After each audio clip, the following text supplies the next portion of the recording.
সালামু আলাইকুম। এখানে সকাল সকাল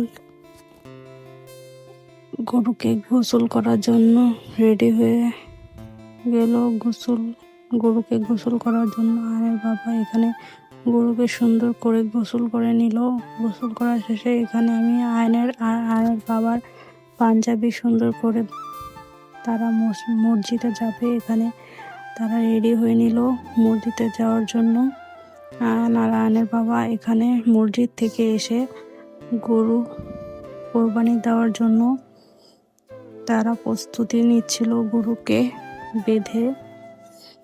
এই টাইমটায় অনেক কষ্ট লাগে, কিভাবে একটা পশুকে জবাই করা হয় আল্লাহর নামে, ওরা অনেক সওয়াব পায়।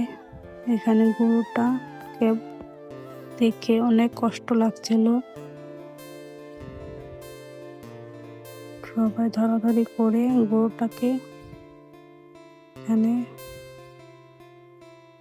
জবাই করে নেবে।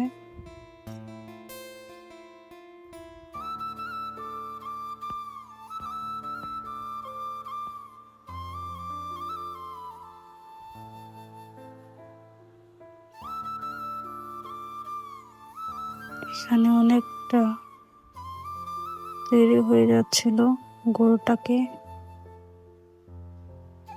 বেঁধে নিল। বাঁধার পর এখানে গরুটাকে কেটে নিচ্ছিল।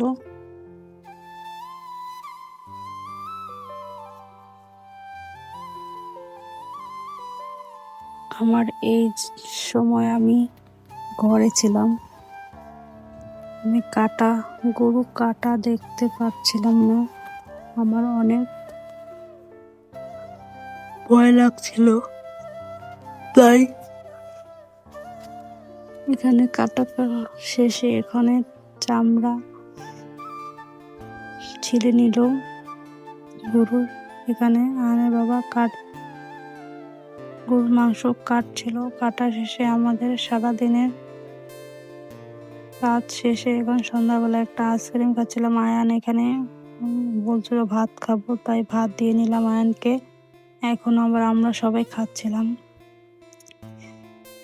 সব শেষে এখানে আয়নের বাবা সারাদিন পর বাসা আসছিল। আমি বলছিলাম আমার সালামিটা দাও। এই জিনিসটাই অনেক মজা, প্রিয় মানুষের কাছে সালামি পাওয়াটাই অনেক ভাগ্যের ব্যাপার। এখানে দেখুন আমার টাকাগুলো পড়ে যাচ্ছিল, সে দিতে যাচ্ছিল না, আমি আবার বলছিলাম দাও আমার টাকা, আমার সালামি সব দিয়ে দাও। এখানে সে আমাকে সব টাকা দিয়ে দিল। এভাবে যেন তোমার হাত ধরে সারা জীবন কেটে দিতে পারি। আলহামদুলিল্লাহ। আজকে এই পর্যন্ত। আল্লাহ হাফেজ। আসসালামু আলাইকুম।